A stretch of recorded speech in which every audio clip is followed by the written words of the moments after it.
Welcome to my channel, David Dorcas Official. Di video kali ini saya akan membahas lanjutan ya. Ini lanjutan soal biologi UM/UGM 2019. Sebelumnya sudah ada ya. Bagi yang belum melihat atau menonton part 1, part 2 dan ini part 3-nya, boleh dilihat di channel saya di sini. Oke, ini beberapa soalnya. Jadi di channel ini kita hanya bahas 3 soal saja. Dan kira-kira bagaimana pembahasan ketiga soal ini? Penasaran kan? Ayo kita lihat sama-sama. Ini dia.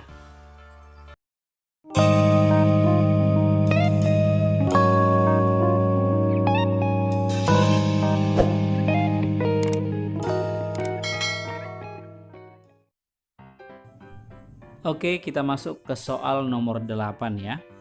Soalnya ini adalah soal sebab akibat. Pembentukan arkenteron saat embriogenesis hewan terjadi pada tahapan gastrula. Sebab pada gastrulasi sel-sel kutub animal membelah lebih cepat sehingga terjadi invaginasi. Ayo kira-kira apa jawabannya?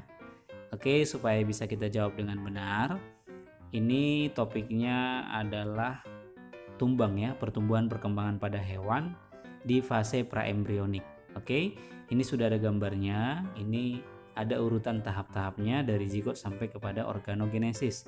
Supaya mudah diingat, cukup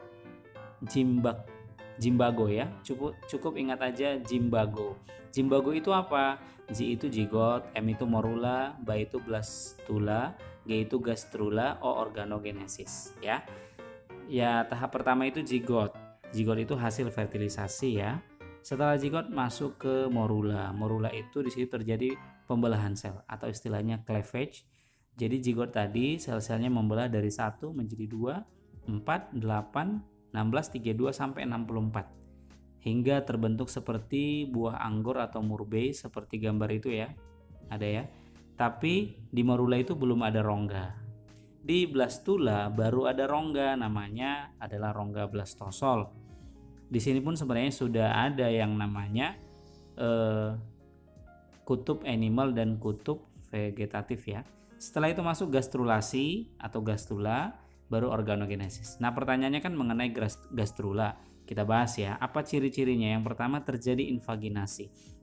Invaginasi itu seperti proses pelekukan masuk ke dalam ya. Contohnya pembentukan arkenteron. Arkenteron itu sebenarnya saluran pencernaan. Yang kedua, yang terjadi di gastrula adalah terbentuk 3 lapisan embrio. Ini 3 lapisan embrio, luar, tengah, dalam. Ektodem itu lapisan luar akan membentuk kulit indra saraf. Ingat aja, KIS, kulit indra saraf. Ini pernah dan sering ditanya ya untuk lapisan embrio ini. Kalau yang tengah, mesodem, akan membentuk gerak, sistem reproduksi, sistem ekskresi, dan sistem transportasi. Ingat aja GRET, GRET. Kemudian yang ketiga itu lapisan dalam, endodem, akan membentuk sistem respirasi dan sistem pencernaan. Ingat aja RC, respirasi cerna. Oke, KIS, GRET, dan RC itu mengenai hasil pembentukan embrio 3 lapisan. Nah, sekarang kita lihat ada 2 sel di sini, animal pole atau kutub hewan dan vegetal pole atau kutub vegetatif. Beda mereka apa? Animal pole itu di situ ada nukleus ya. Jadi pada kutub hewan itu terbentuk yang namanya pembelahan sel. Karena pembelahan sel ini maka akan membentuk yang namanya invaginasi. Invaginasi tapi terjadinya itu di vegetal ya, bukan di animalnya. Vegetal pole itu dia tidak memiliki nukleus, dia hanya memiliki yolk. Jadi sebagai nutrisi bagi embrio atau bagi sel yang membelah. Oke. Jadi kalau kita bahas soalnya di sini, pembentukan arkenteron saat embriogenesis hewan terjadi pada tahap gastrula. Ini benar ya. Yang kedua, sebab pada gastrula sel-sel kutub animal membelah lebih cepat sehingga terjadi invaginasi. Ini juga benar. Jadi dua-duanya benar dan ada hubungan sebab akibat ya. Ya kan? Oke, jadi jawabannya itu adalah A. Oke, bisa dipahami ya Dek ya. Itu mengenai nomor 8. Oke, sekarang kita ke nomor 9. Tumbuhan leguminosa mampu memfiksasi N2 bebas dari udara. Sebab bakteri Rhizobium pada tumbuhan leguminosa mampu membentuk bintil akar. Ini soalnya mudah ya, karena topiknya ini udah biasa kita dengarkan. Oke, kita lihat satu persatu. Yang pertama yang di atas, leguminosa mampu memfiksasi N2 bebas. Salah ya. Kenapa salah ya? Karena memang dia nggak bisa ya. Yang bisa mengikat nitrogen itu N2 itu adalah bakteri pengikat nitrogen, kan gitu. Nah, tumbuhan leguminosa itu atau nama lainnya polong-polongan atau kacang-kacangan, di situ ada gambarnya ya. Udah pada tahu ya, ini kan udah biasa ya. Nah, bakteri pengikat nitrogen. Nah, bakteri pengikat nitrogen di sini itu tadi yang mengikat atau memfiksasi N2 bebas itu ada dua kategori besar, ada namanya cyanobacteria.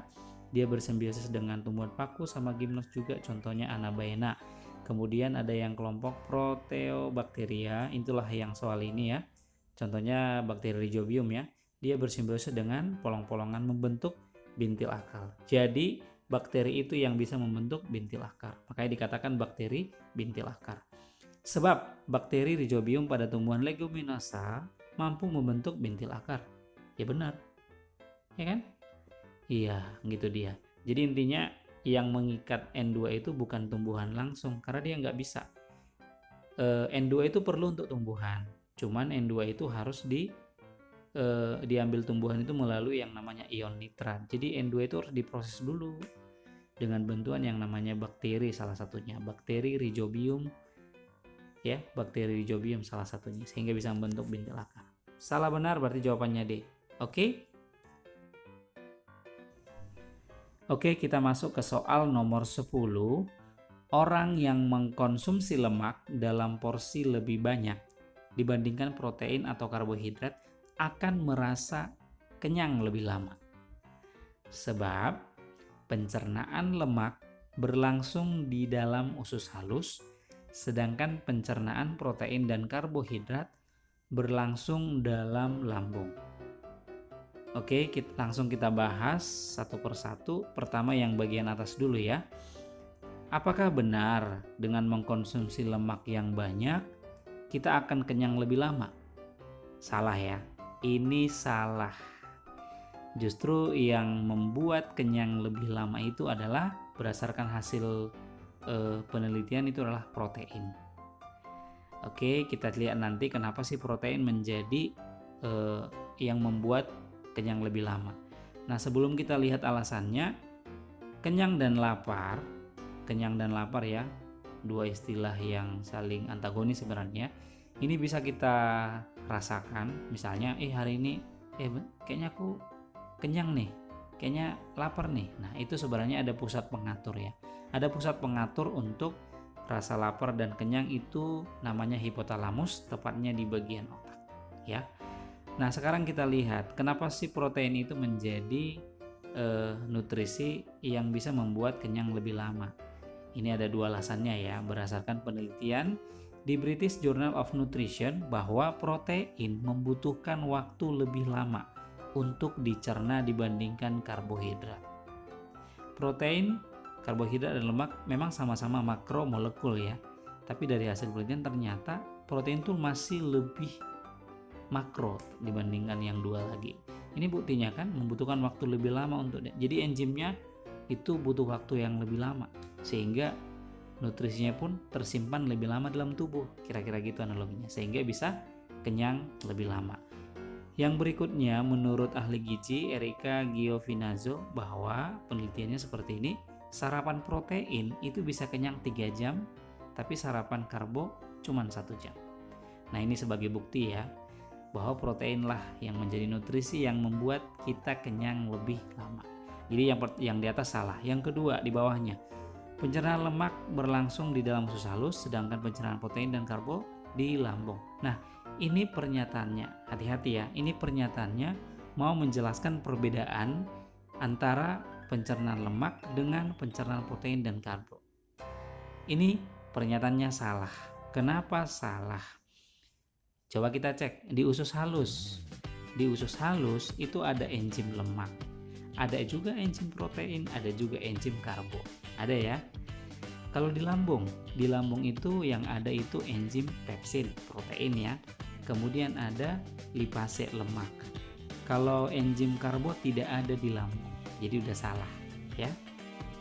Oke, jadi perbedaannya di sini udah salah karena dia menekankan perbedaannya gitu. Hati-hati ya. Jadi dilihat dari awal sampai akhir kalimatnya. Pernyataan kedua ini adalah salah. Bisa ya?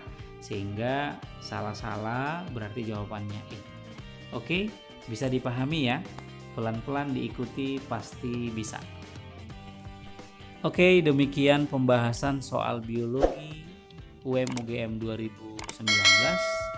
Semoga bisa diikuti dan dipahami ya. Terima kasih banyak buat waktunya, khususnya yang masih mau menonton video saya. Semoga bermanfaat ya. Jangan lupa like, share, komen, dan subscribe ya. Oke, terima kasih banyak. Thank you. Bye-bye.